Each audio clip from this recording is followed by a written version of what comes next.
Hey everyone, my name is Edith Yeung. I am a general partner at Raise Capital, also founder of Founders Hong Kong. So you are at the right place. Today we are hosting a webinar with Angela, who is the CMO of Indeed Flex, on the topic of how to attract, hire, and onboard the best talents in the world.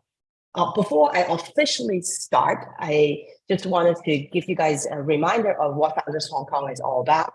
We are a nonprofit that's focused on connecting Silicon Valley with founders in Hong Kong to the rest of the world.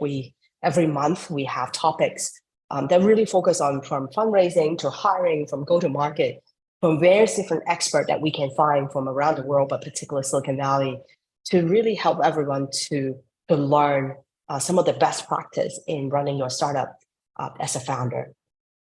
We do this every month, and we're going to do more of it. So with that said, while everybody is still dialing in, I'm going to have Angela to join us. And Angela, can you show your video? Hi, everyone. Hi, I'm Hi, Angela. Angela. Hi. So Angela, I'm super excited to have you join us today in the next 60 minutes or so. It's really about us. Like, I know I've been taking so much of your time, like basically beg you to teach me about like hiring. But before I go into all the conversation in the next hour or so, maybe you and I chat about 40 minutes or so, and then we'll leave about 20 minutes for Q&A for the audience to ask us questions. So hold your horses, but feel free to put it in the Q&A section and also in the comment section if you have any questions, but we will address it towards the end of this webinar. But before we dive into the details, maybe Angela, would you be able to share with us a little bit about your story? Like, how do you come about? Like, so your career, how do you get to like today as the CMO of Indeed Flex? And love to learn more. Yeah, of course, Edith. Thanks for having me here today. I would like to share a few things like where I am, like why do I get here? I'm actually born and grew up in Hong Kong. I'm actually now in Austin, Texas, and my journey have started in Hong Kong, and I moved to London in 2013 for studying for my master's degree. And after that, I stayed behind to start working in startup in marketing roles. And then gradually I move on to become a head of marketing for a Series A startup. And then I moved to my current company called Indeed Flex. And before that, we were called Sift as a marketing director after the seed round in 2016. And then it's a marketplace that connects businesses with temporary workforce. So I take care of the employer branding, marketing, as well as recruitment, user acquisitions for the company. And then we've gone through seed round to Series A. And in 2019, we got acquired by Indeed.com, the job board. So then now we've been rebrand, and then we also launched in the United States in 2020. And that's why I moved to Austin, Texas last year, and really excited to get connected to for different entrepreneurs, marketers in the States. And that's how I met Edith in San Francisco as well. Yeah. Yeah, that's right. Thank you so much for taking the time, Angela. Anyway, you definitely need to move to come and hang out with us in Silicon Valley more. But anyway, let's go into a little bit more of like why we're having this conversation. I think I mentioned it before. All of our Raise Capital portfolio founders, or all the founders like within Founders Hong Kong, the number one problem, other than finding customers, is finding great people to join the company. Right? You need to bring in the right people on the bus before you be able to accomplish whatever you want to accomplish. So in that sense, I realized a lot of the first-time founders really have no idea of how to actually like figure out the right strategy. The job market is, even though there's layoff happening in Silicon Valley, but good people is very difficult to find. And I found it like if I have like a CEO, a whole bunch of CEO in front of us today, that will ask you, Angela, what do we need to do to first like think about strategize a sort of recruitment plan? what would be like the first few things that we should think about in terms of attracting and recruiting, like, great engineers, let's say, or great salespeople to the company? Yeah, I would say the first thing, more importantly, to figure out your hiring timeline and goals based on your growth plan or your company fundraising plans. What are your most critical hires to help you to grow your business? Is it like a marketing director? Is it a sales director? Do you need field sales going out? Do you need SDR to make calls, for example, to generate business leads? What are the key hires that will make your business run, that you have your MVP being shipped to the market as soon as possible? So make sure you purpose how your funding are being invested in these important hires. Secondly, then start thinking about what is your employer brand. I'm not asking you to create a beautiful deck, to do a logo, anything like that. It's like how you look for investors. If you want talents to join your company, they need to know what is your dream, your vision. They need to believe in you, why they should join you as an early stage startup to go through this quite difficult journey, if we're all honest with you, and then fight with you together. And you need to get your passion to get them to come on board in this journey with you. So these are the first two things I would suggest early stage founders to focus on first. So in some sense, it's actually quite similar to where for attracting customers, right? Like you need to sort of set your priorities. You need to kind of think about, but because sometimes like I feel like when I talk to the founders, they basically say, I need to hire like, I don't know, 5 engineers by end of this year. But I'm like, well, first off, when we funded them, I know how much money you have. But other than that, like you're absolutely right, like priority and what I like that, and be able to stack rank what are the most important people that you need on the bus. And on the branding side, Angela, like double click on it on this part. When you say branding, what's that mean? Like I need to have a really good looking website. I need to make sure that I write certain things on a blog post and tweet about it, or update my LinkedIn. What would be some of like the basic things that maybe we haven't thought about? Yeah, I would say a more tangible way to describe what would be employer branding for early stage company is you can repurpose your fundraising deck, but also streamline it to be more understandable by maybe people who may not be familiarized with the startup space. Like, what's your company vision, values? What are you trying to achieve? What is your total addressable market size? And then, because when you are pitching to a talent, the first thing people would ask, or maybe one of the questions that they would definitely ask, is about their equity, their options. And by looking at your deck, they understand if your company is successful, what is it in it for them? They would search Google, try to understand your fundraising situations. Who are your investors? Like, your investors reputable? What stage are you in? Do you have a solid go-to-market strategy? Like if you're talking to an engineer or salesperson, it doesn't mean they don't care about your product or they don't care about your sales strategy. They care because they know it's only going to be successful if both of the things work. So you need to be able to explain them to them in that, for example, that material when you are sending that to your potential candidates and when you have the conversations. Usually I would say the first interview, if you have a casual chat with them, is where you see whether they have genuine interest in your company future. And then you can use that opportunity to understand them, but as well as pitching your position.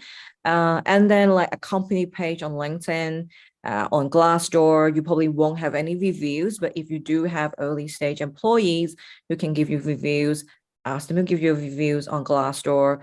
People would definitely Google you to see your background, your other founders' background or your investor background to see what is it for them to join your company, how likely is it going to be successful, or what would be your strategy to make it successful, for example. Yeah, that's a really good reminder. The same very similar mindset when we invest in a company. I definitely feel like sometimes I'm the CIA where I will go on LinkedIn and start looking at who the founders, and you'd be surprised that for the founders in the room, many of you don't even like update your LinkedIn. You still have a job title from like 5 years ago.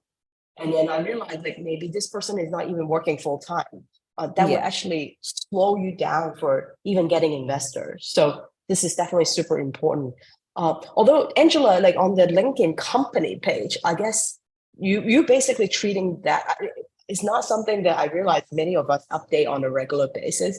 So it's really like you're treating them almost like a company website then, just making sure that it's all linked up. I would say don't because I think a founder is very busy. And obviously I'm not asking you need to post frequently on your Glassdoor or LinkedIn page, but like have a simple description of your company. If you're not good at writing, now we have AI technology to help you to polish what you're trying to write and put something on these websites before you really going out to talk to talents, because when they talk to you, they will try to find information online about your company, about you. So having something to back it up, as you said, like if your profile hasn't been even updated for years, and it's just not a great sign that you are really ready to take this product to the market. And usually in an early stage startup, the founder's visibility is really quite important. So I suggest like, if you're not good at this, get some tools online to help you, get someone to help you. You don't have to do it all yourself, but have something at least minimum on Glassdoor, LinkedIn, or even Indeed also have company pages and they're free. So have these presence over the internet, these most common job sites, I think would be really helpful. Okay. On this note, let's use me as a live example.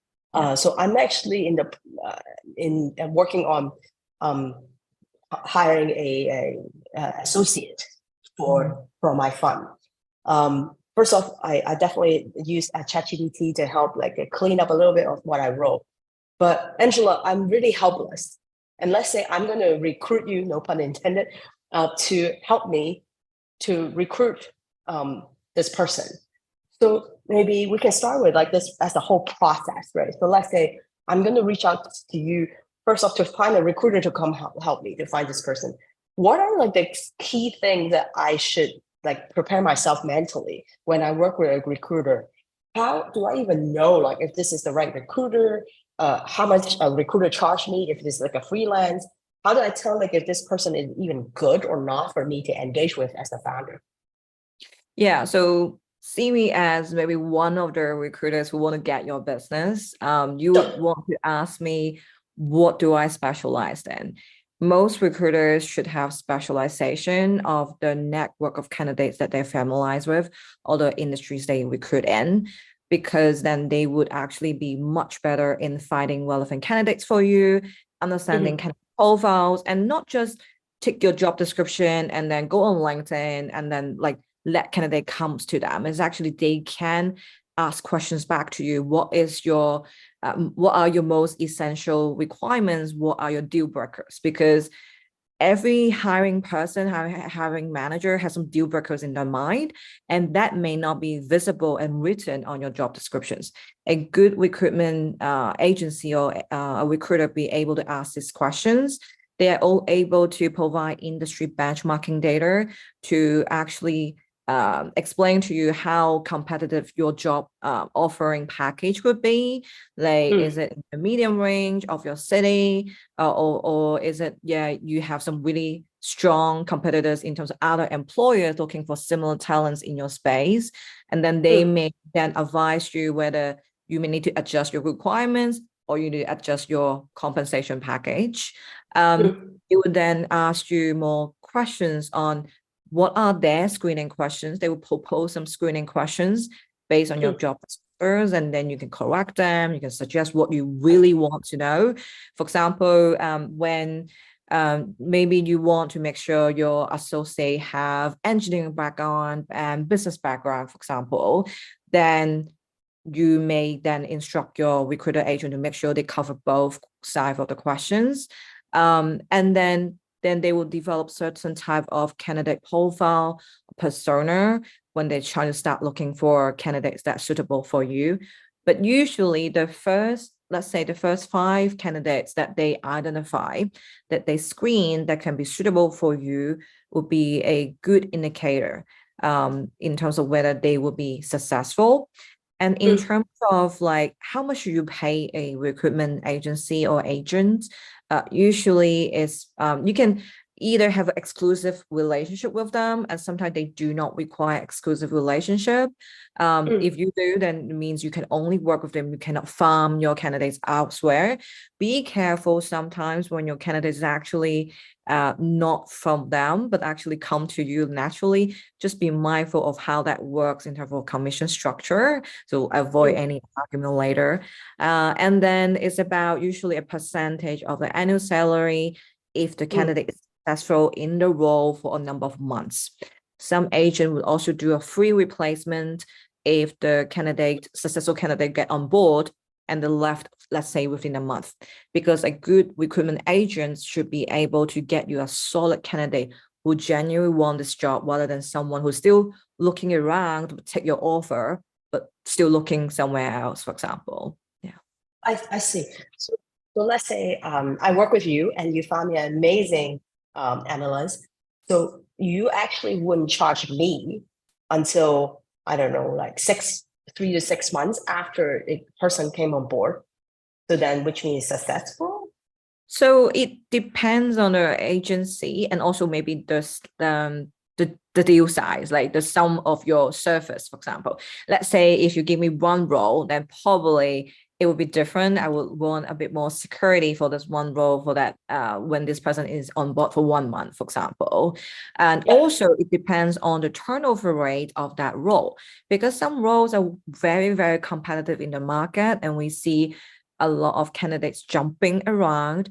So those candidates and strong candidates tend to look around. They may be jumping around, especially in early stage companies. So those maybe then is 1 month, for example. But if your company is in a more mature stage, that like we believe that the candidate, and also in the market, these candidates not tends to be too competitive, that not too many companies giving them like really incredible packages to lure them to jump, then it probably be sooner, will be 3 months, for example. Yeah, so it really depends. And also I think you can also negotiate a certain percentage, and then like what you see is reasonable. Okay, so these days, so let's say I come to you and say, hey, you know, Angela, I have my hiring plan is 5 associates by end of this year. These days, like if I found the right recruiter, and let's say my company grows so fast from like a 10 people now to 200. My goal is within 2 years. If that's the case, how should I think about capacity planning, which is one recruiter have the capability to recruit 10 to 20 people per year. So therefore, if I want to scale up to 200, I literally need to hire the 10 recruiter to even get to like my goal. Is that correct? What would be sort of the industry standard in terms of capacity for a recruiter? Yeah, so it depends a little bit in the seniority of the roles. Let's say you need to scale company to 200, then you will have more senior and medium level roles, which will have multiple rounds of hiring, which will usually take times. And let's say if you are hiring in the US, the notice period will be usually very short, like 2 weeks. But if you're in the UK or Hong Kong, that notice period is also longer. So a general, I would say maybe 10 to 20 hires per quarter per recruiter would be a good indicator. But hires can also be staggered, and they can start in the same time. Usually junior hires tend to start in a bulk, so they can start in a batch. Let's say 10 salespeople start in a 2 months period, or like even a 1 month period bi-weekly. What would be careful when you plan that out of your growth plan of your team is your onboarding resources as well, because hiring talents is one thing, getting them to starting to understand your company knowledge, onboarding, and the culture, and actually getting them working as a team is probably the next challenge once you have someone signing that offer letter. So and when you start building your team, let's say from 10 to 50, it's probably still you can have certain oversight of your culture. Once you go to 50, 80, or 100, that culture would change because the new hires will come in a different timing of your funding situation. Yep. People come in a seat rank, people come in at the rank C will be very different of what it looks like, for example. So on this note, before we jump into onboarding, sort of back to a couple, just let's say I have a really awesome recruiter. Do you have any tips and tricks like for me now in terms of interviewing? Because I found that sometimes, the art of interviewing is also super important to vet that person, right? The extreme would be like, let's say you interview for Google, right? So I have friends literally be like, man, like I interview like 15 people. I'm still interviewing. That's obviously a little bit extreme. And they actually, within Google, they will get together. They always, I was talking to someone, they always will have at least one female team member to interview them. There's a lot of little things with the art of interviewing to vet the person. Any tips and tricks or do's and don'ts for that process?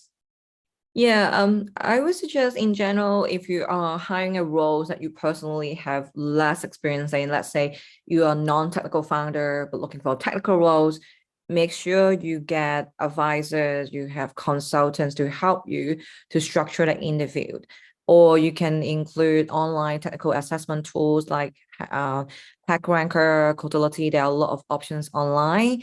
Same, like if you are a technical founder, but you're looking for a salesperson, you never done sales yourself, you've been more like client being sold to in your career, get someone on board to be your advisor or consultant when you interview a sales talent, especially if they are your senior hires, because it's so important you really understand both their technical experience and also their more like management skills or their people skills, for example. I think that's the first thing. I think in terms of like interview questions, personally, I do think for startups, it's really important that your employees, your hires are having a growth mindset like you do, because you are an entrepreneur, you take a lot of risk to start your company, you put a lot of personal, you're very devoted resources into your company. You're looking for people who are in similar expectation of what they would put in terms of their devotion, their growth mindset. They are willing to change. They're very adaptable of change, because your company could pivot because of the markets or because of funding situation or because of how your customer respond to your MVP, for example. So you're looking for engineers that are willing to change the roadmap, or maybe there's no roadmap, which was very normal for early stage company, right? That you have to change very quickly to make sure your business growth and survive. So I think these two things are very more important. And then, as Edith, you mentioned diversity. I think it's really easy to hire someone similar to you, but value diversity is really important, not because for the sake of it, it's not a number you need to hit. It's about having different opinions and having perspective to give your business even better, I would say better propositions when it comes to product, because your customers are diverse. So if your customers are diverse, then your team need to be diverse to understand your customers, for example. Yep, for sure. I often make fun of the fact that if you're in e-commerce, pretty much like the buying decision is like 80-90% female, particularly for household. And it's surprising there's no female in your product team. That would be kind of crazy. But back to sort of the interviewing tips, right? So let's say what is acceptable? Obviously, if we're smaller companies, we usually would go through, I don't know, like 2 to 4 rounds of interview. How do we make sure like the potential hire in terms of that process? Do you see usually pretty much interviewing is done within a couple of weeks? And if we decide to go for it, and we basically send the offer within a week. And so like this whole process per potential hire, how would that look like to be the most optimal based on your experience? Yeah, I would say for medium level hire, I think 4 to 6 week process would be good if we can keep it full. But obviously scheduling with candidates, sometimes it takes longer too. I think 4 to 6 weeks would be a good indicator. But I think anything beyond 6 or 8 weeks would be just too long, because if they're also genuinely looking, like if they're looking at other companies probably get back to them. And obviously sometimes they will say, oh, I got another offer, and they will negotiate with you, or they want to get your process to move faster. I think however you want to design your interview stages or assessment stages, you need to first identify who are the decision makers here. Is it just you? Is it you and your co-founder, or even your board? So get those questions answered first. Agree on who is the ultimate decision maker first. If there's two really good candidates, and like, who is making the call here? Because you can spend hours to debate a candidate from different perspective, because no candidate is perfect, but someone need to make a final call and be happy with it. Like maybe disagree, but commit because you believe in the candidate and you believe that decision is the right decision for the company. Does it mean that you won't have bad hires? No, like no company would have perfect hires, even though you go through how many stages, right? Even in Google, Amazon, they still have people that they hire and may not perform as they expected, but that's human nature. So I think it's important to design these stages. I would say 2 to 3 rounds as an early stage. Probably don't go more than three. Three, I think is more than enough. Include technical round, include cultural assessments, soft skills assessment. Some companies, they may, when they have a bit more stronger or understanding what their internal company culture looks like, they may sometimes have someone in a company that may not be the senior leadership, but sit in as an interview as a listener, as like a cultural champion, for example, to observe if the candidates are displaying traits or the way they answer questions, or the way they respond to challenging questions or different questions. Is it fitting the profile of that culture of the company? If you have that person, I think use that, but obviously just be mindful that person is a subjective judgment of the candidate as well. Yeah, make complete sense. So on this note, I want to sort of put it out there. There's, we talk about, like, part of our audience is originally from Hong Kong, and I want to tell you, sometimes like I see resume from Asia.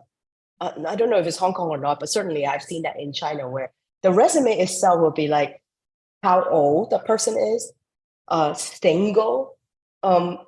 I can tell you, coming from as a U.S. employer, I'm like, I'm not supposed to know like the marriage status. You're supposed not to read resumes like that, actually. Yeah. So I just want to let audience in the room know that in the US, you cannot ask how old you are. You cannot ask marriage status. Like what are the things I cannot ask, like as a if you're hiring in the US? Yeah, first of all, like we cannot ask, and like I think candidates just do not disclose where you live, your address, your marriage status, your age, even your gender. Like when you see people face to face, then you can have a guess of people's gender, but gender today is fluid, right? So I think don't ask anything about that. First of all, do not ask anything. Even for sometimes people may not be aware, like you cannot say, let's say if your company has a background check or drug test, which is very common in the States, and background check is very common in general for hiring anyway.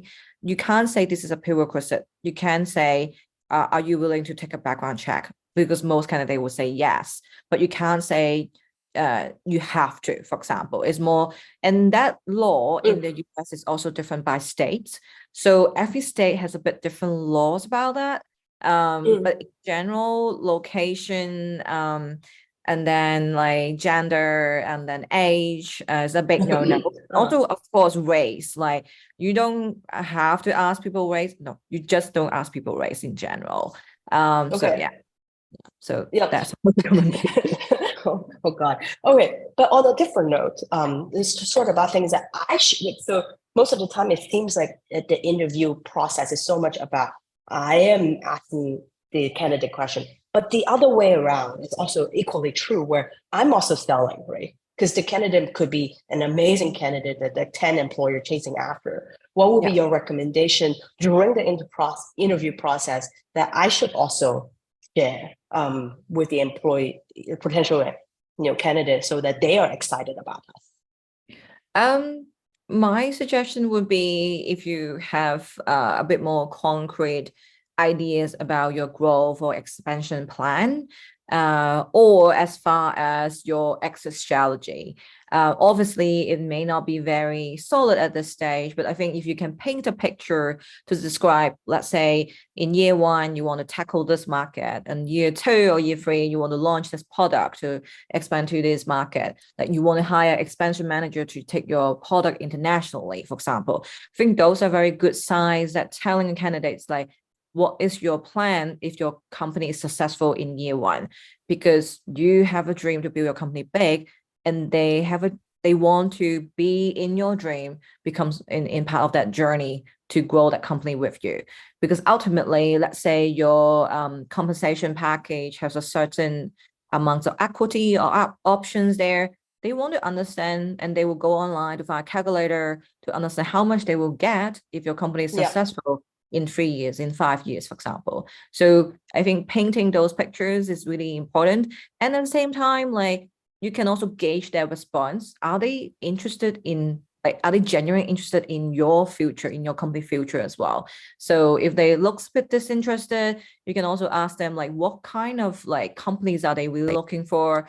Are they actually talking to other companies that are totally different from your product, for example? I think that's a really good question to also ask them, like, if they're talking to you and your e-commerce, but they seems not too interested in when you talk about how your brand would grow, then you can ask them like what kind of opportunity they are also looking for. Maybe they're talking to fintech, which is quite different space, for example. So it's a good question to ask, like what kind of industry they have been working with and what kind of industry they are actually interested in investing their career. Yeah, absolutely. Yeah, no age, no marriage, but what are you interested in? Who else you're talking to? Those are great questions to ask. And then I have like one more question related to interviewing, and then I will jump into compensation package. One more question to ask. So let's say, are we allowed to ask what was your salary from the previous job? Can we ask that? Actually not in the States. You can't ask that in the states in general.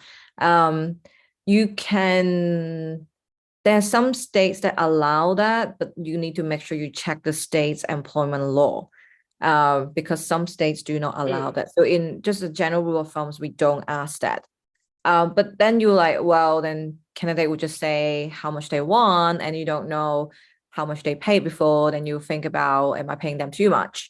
The thing is, it's a very interesting thing to think about that, because if you look at statistics or research, in general, let's say female candidates tend to ask for less when they get a new job, and that's why they have a like lower trajectory of their career progression.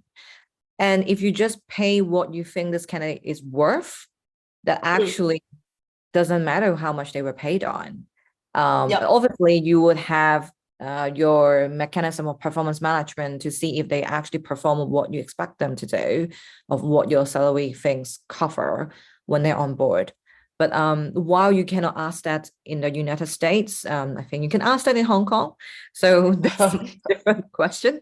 You can ask that in the United Kingdom too. So yeah, but in the States in general, you can't ask that. But check your state law. That's my recommendation.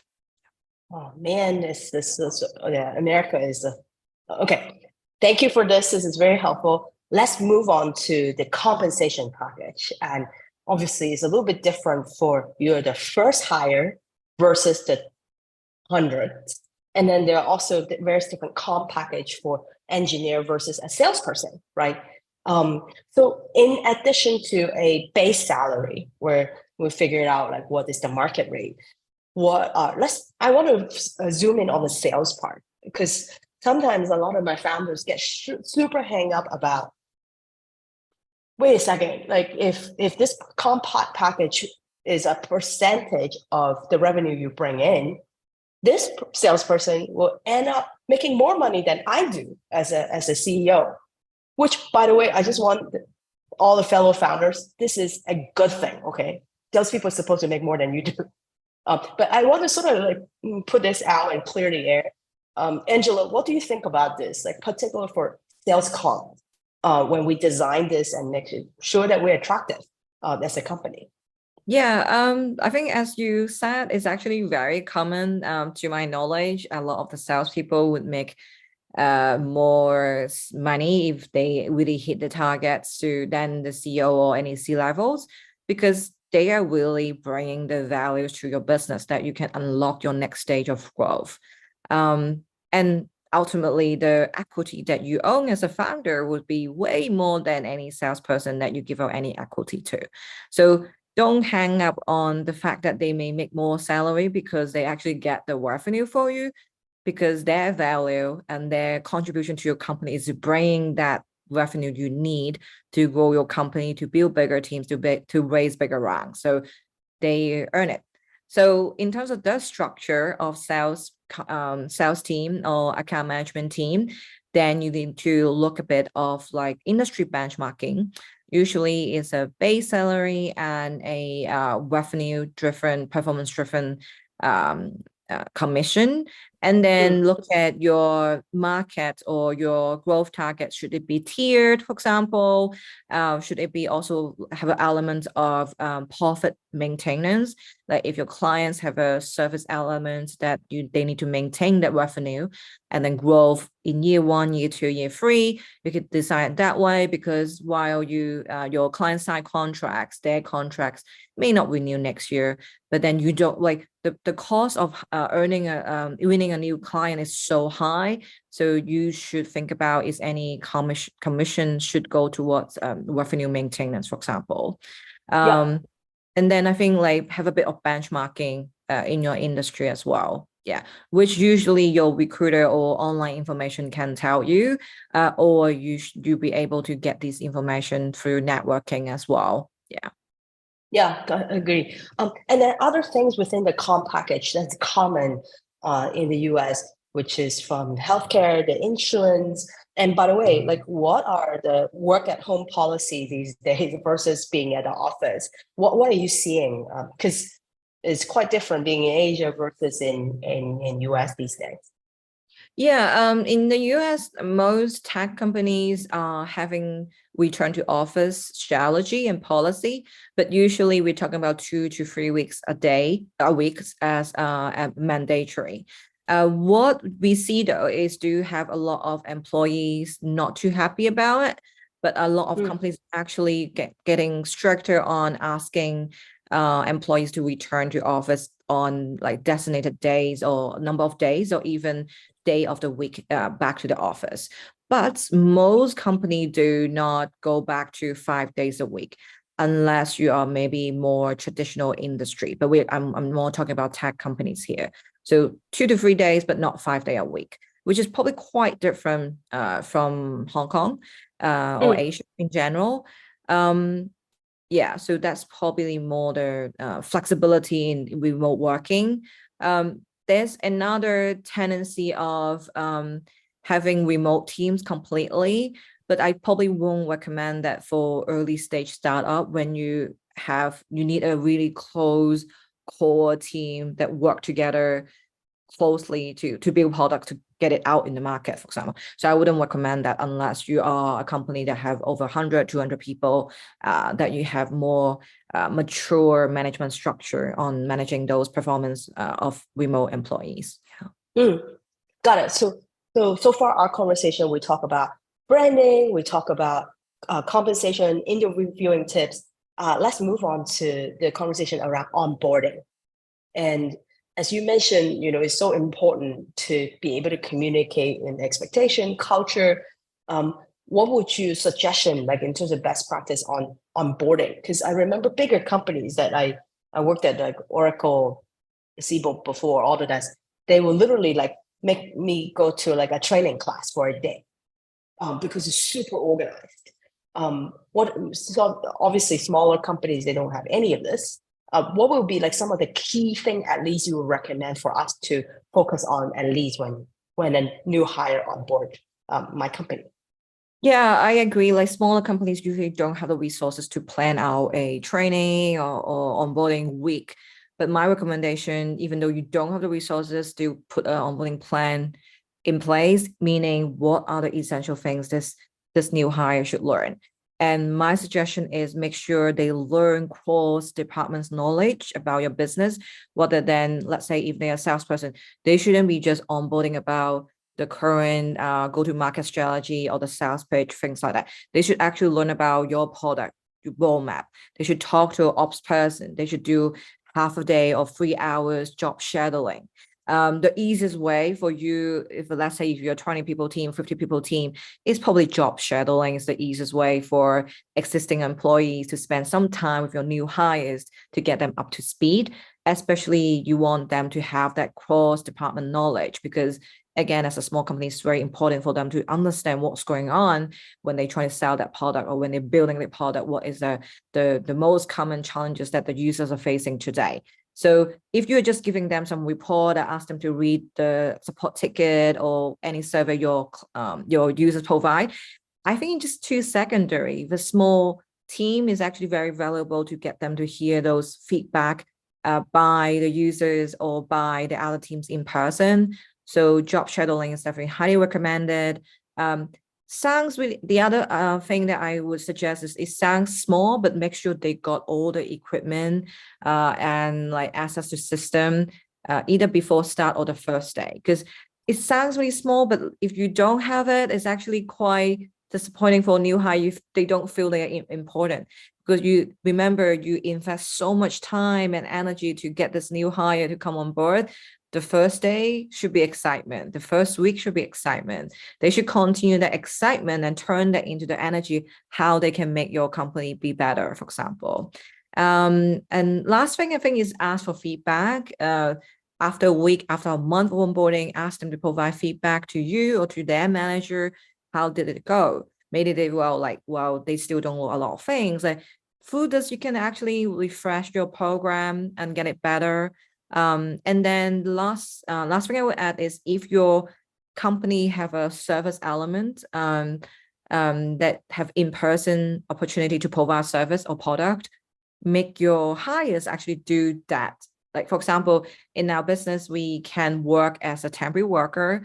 Actually, we want our new hires to work as a temporary worker. How does it actually feel to use your product? Like sometimes people will say, eat your dog food or drink your own champagne. Your hires, your employees should know your product the best, regardless what departments they are in.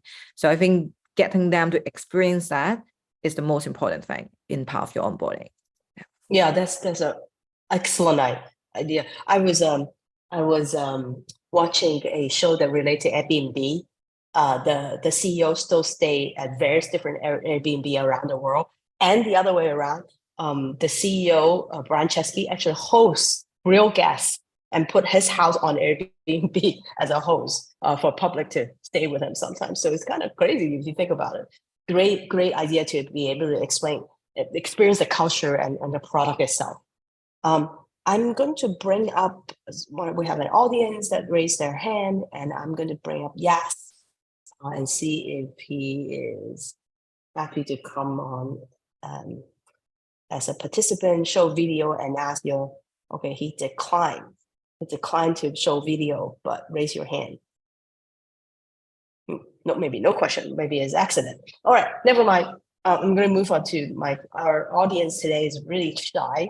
No questions so far. All right, I'm going to move on. My a couple other questions is, how do you actually measure success in terms of KPIs? And obviously, a good hire stay for the rest of their lives is great KPI, but those takes a long time. And what would be sort of the minimum things that I should, or the recruiter should communicate with me in terms of success rate? What is acceptable? What are the key things that I should be very clear about in terms of my hiring program I should measure against?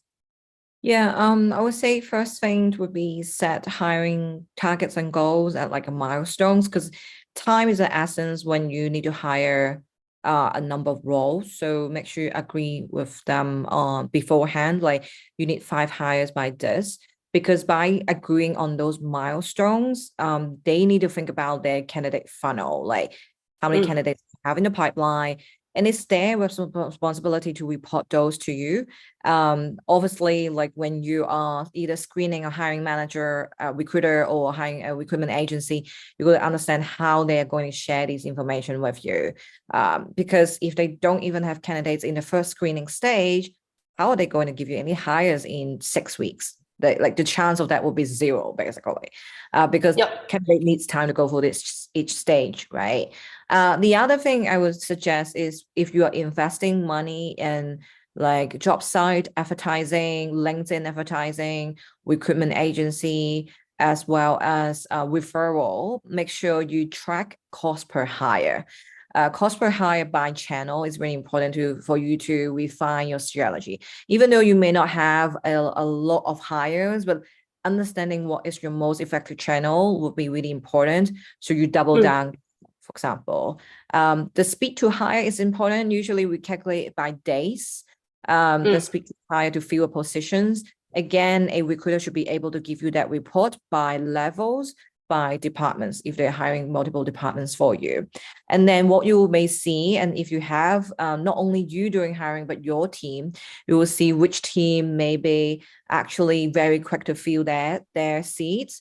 And reason why maybe their hiring managers are very efficient to give feedback, to scheduling interview or attending interview with the candidates, and vice versa, for example. So make sure that you can understand if your own team, if they are your hiring managers to hire more talent to grow a team, are they also efficient or spend enough time in hiring? Because hiring definitely takes time, but it's the time that everyone need to invest in to get the candidates in the door. So making sure they don't forget to attend interview, they don't provide availability of the schedule to the recruiter to schedule more interviews, for example, because candidate come and go. Like you need to make sure you provide availability for them, for example. Yeah, which is a good reminder, especially if your company is getting bigger, you should definitely put it as part of the performance goal, even for the hiring manager, where this is like your goal to build up your team. That's like part of their success as well. Henry Wong from our audience have a really good question related to ESOP, which is the employee like stock option plan for companies. And in the US is a little bit different in Asia. How should we think about this, Angela, in terms of planning ESOP for, and especially each stage is a little bit different too. Yeah, I would say in seed round, what I see common would be 1% if you are less than like 10 or 12 people as an equity. And then if you're proceeding to Series A or forward, then you're usually looking at paying out equivalent of their annual salary as options. There are obviously you can consider of the total equity you will give out as options in Series A onwards of the team size and the valuation of your business. The other thing I would suggest is to also look at whether you let the employees retain the options once they're vested, but if they have left the company. My experience in Europe and in the States is it depends on the company, but if you are hiring candidates that do not know too much about the startup space or fundraising, usually they may not be aware about this too much when they join a company. They didn't know what does it mean to them. Like that's what I would say. But if your candidates come from previous startup that they know about how all this works, they will ask questions. Do I keep my options if I leave the company after I work for you for 3 years? Do I lose everything, so for example? So those are things I think you need to prepare to answer in terms of like, what is that package look like? Because if they can keep their vested options, it's actually more attractive to them. because then they can really like they've been loyal working for you for 3 years. Well, they didn't stay for the last year, for example, a 4-year vested plan. They still keep that. I think is a really good sign for them as an incentive to join your business. At the same time, I think it depends on the market, like your competitors or other startup that are hiring similar talents. What are they doing? So let's say in Asia, people tend not to give options that people can keep after they left the company, then you don't have to do it. But at the same time, if you let people keep it, it becomes your competitive advantage for getting better talents as well. You stand out. Yeah. On this note, although Angela, I don't know you agree. Oh, shoot, I'm going to share with everybody. I just self-advertising. I have a weekly newsletter that I should just talk about the early employee equity grant. This is very US centric. But this particular report from Carta was doing like a survey for the first 10 hire. So in this case, like if you look at it as Angela was saying, like less than like 1%, I think this add up about 1.51, like 2%. Altogether for the first 10 employees. And of course, it's sort of scaled down as, the 10s and the beyond. This is really interesting benchmark. But I think like as an employer, my attitude is you want people who spend their life and energy and love for you to have a piece of the pie. This is usually the attitude for a lot of the US startup mentality. I think in Asia, it seems like people doesn't really understand what it is, but still, it's just so good. Like if your first few hires are on the same boat with you, and this company is not the only one, you're going to have a second or third one. Right? You don't want them to, when you exit the first company, they realize I was screwed by you, and I don't want to work for you ever again. And that's not what you want to build in terms of long-term culture. Yeah, for yourself. Not just for this one company, but for a lifetime. On this note, another comment I have related to sort of the vesting schedule and acceleration. So for us, what we have seen is that it's a 1-year cliff, which means that you actually don't even have any equity unless that employee have worked for you for the 1 full year. Then there's no harsh feelings. Culturally, maybe not a good fit. You don't feel like, oh man, I just wasted. And then the other way around, like they know ahead of time, like they need to be there at least a minimum period of time to even earn it. So that's super important. And then second, at least for us, like I have seen most employee, including the founder, by the way, is at least 4 years vesting.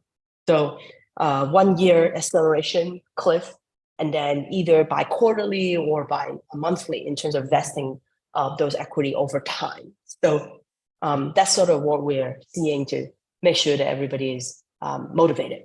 And then last but not least, our final question, also from Henry, is any advice on evaluating if a candidate fit a startup culture or not? Like taking ownership. Are there any tips? Because sometimes I get what Henry is asking. People just want to say what you want to hear. Yeah. So, and how do we know? Yeah, a lot of people are really good actor or actress. So how is there any best practice where we can, sort of evaluate beyond just asking questions?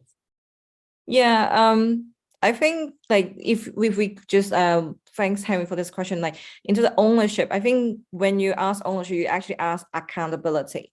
Because saying I own certain things actually doesn't mean people are accountable for something. My suggestion, when you ask this question, you go really, really detailed to get the candidate to describe a situation that they take accountability for a failure. Because if a candidate has some sort of working experience, everyone makes mistakes before. Everyone failed sometime, somewhere in the career before. I think ask specific questions and drill down into the answers and what do they own? What is their role? What are they actually made, or like did they make a mistake or a kind of a failure, for example, and see how they describe it and what they learn from it. I think is a good indicator if someone is willing to own and be accountable later. Because at the end of the day, like this person come to join you, when they own something, they are accountable for the success or failure if something are being shipped in time, or whether they make a sales target, or what they promise to deliver to you, for example. So I would suggest to drill really details into that to get that good candidate to describe them. Obviously, they can still memorize, make up all the details, things like that, but really scrutinize those answers and drill deeper of like their motivations. What did they do? What were they thinking when they had that situation? Will really help to let you judge if that is a proper real answer as well. Yeah, certainly like past history doesn't mean 100% guarantee of future success, but it gives you a good idea, a little bit of history and pattern and behavior and from the past.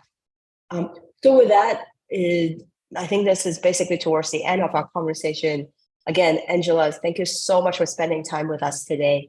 Any final thoughts, tips, and advice? And then, and last but not least, what's the best way to get in touch with you if we want to pick your brain on more on, hiring strategy and all the good stuff? Yeah. My final tips and advice is when you are hiring, show your passion, because passion is probably the best way to get talents to believe in your dream and do all the hard work with you, because you're in that journey together. You're in that boat together, literally. And then also don't worry about making bad hire mistakes, because sometimes we believe and we trust people and we give people opportunity. So if you do feel like you make a bad hires later, just think about at the same time, how do you offboard someone? But you won't make a perfect hiring mistakes. Perfect hiring decisions. Like I was calculating my own personal hiring success when I'm hiring my teams. I built my team from 3 to 100 plus. Like I look at my success percentage as well, and I also like, why did I hire that person? Like things like that happen to you 100%, but you move on and you learn from that, right? So it's totally fine. And if you want to connect with me, and you can find me on LinkedIn, which you also can message me or you can email me from there. I'd love to talk to you if you're interested in hiring in the States or in the UK, experience of doing that. I'm happy to share. Yeah, awesome. Thank you so much, Angela. And then last but not least, this particular conversation is recorded. We're going to do a little bit of editing and then put it out on YouTube and also share on the Founders Hong Kong Facebook page with everybody. So stay tuned and definitely come back and watch this video, and sort of a great reminder for any of you who are doing aggressive hiring. And what are the... Anyway, we got to wrap up, but we're going to answer Gen Z hiring and crisis management. Maybe, and you want to take Angela, you want to take a step on it, or are we just going to end it and then we'll follow up and then? Gen Z hiring. I will be quick. I think we need to understand what is Gen Z thinking, their motivations. Speak to them like a person. Understand the motivation. I think is important. Like they don't. I think it's very generalization to label Gen Z though. But I think understand their personal motivations. We have all been 20 something, like we've been early 20s once before, right? So they have different prioritizations in their lives, especially in the lifestyle they have today, right? So I think understand what their thinking is in their career expectation, and maybe they have zero, which actually makes sense because they're in their early 20s, for example. So figure out their motivations, their career aspirations, and work towards that on whether they're a good fit or what would that means when they join a company, for example. I think that would be useful. Yeah. Awesome. So with that, great advice. Thank you so much, everybody. Thank you, Angela. I'm going to end this conversation and then we'll see you guys next month. All right. Thank you, Edith. Thank you, everyone. Bye. Bye, Angela. Take care.